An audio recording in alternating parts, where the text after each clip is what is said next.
Hello, my name is Jack Montgomery, and this is for my Communications 200 course from Thomas Ramos, and we're going to talk about self-esteem. So what is self-esteem? It's how you perceive yourself.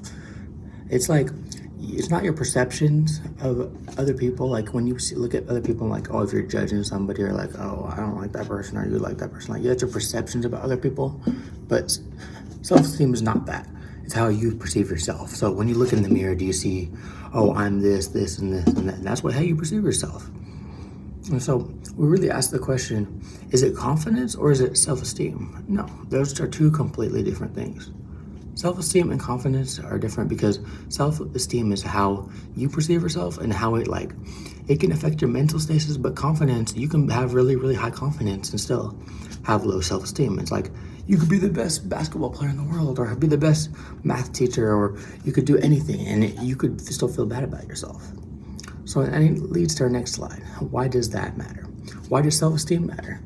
Self-esteem is the root of everything. So, well, like I said earlier, you could be the best person of all time and you could still have really low self-esteem. So your self-esteem impacts everything in your life. You have low self-esteem about yourself and you don't feel good about yourself. Like you're like, oh, I look too fat in this, or I need to get bigger. I need to go to the gym, or I just really about how you perceive yourself. If you look in the mirror and you're like, oh, I look ugly, you're not going to have that confidence.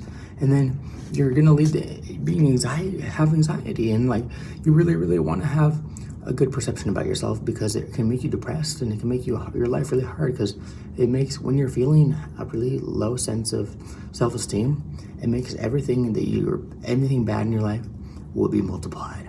It feels like, well, if your partner's nagging at you all the time and you're always talking about, they're like, oh, you need to do this, you need to do that, and you need to fix this. It really puts a stress on your relationship. It really stresses the person out, and that can cause anxiety, or it can make you depressed.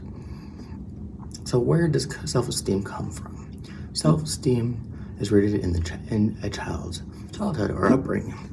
So it really comes down to how the parents raise their children.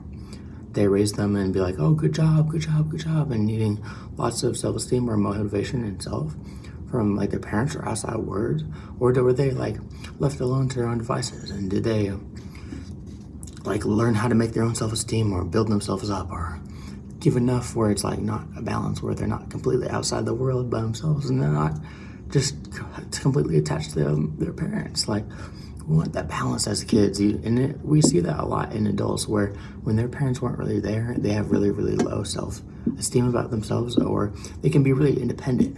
So how do we build a healthy self-esteem, So we can challenge our negative thoughts. So you might think about yourself like, oh, I'm not good enough, or I only went to the gym today, or no, I didn't go to the gym today, I feel like a failure, and it's like, I can't stick to anything. You can challenge those negative thoughts and be like, hey, I went to the gym 5 days out of those 7 days.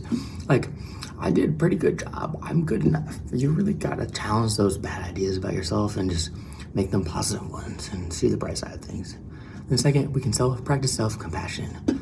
If you love yourself and do things you like and just enjoy the little things about life. Oh, so what if you're trying to lose weight and you don't eat this, and it's like, oh, I can make that into my diet. And it's like, you want to have self-compassion about yourself. You want to feel good about yourself and make things easier. And it's just like, you want your life to feel good about you. You want to feel good about yourself.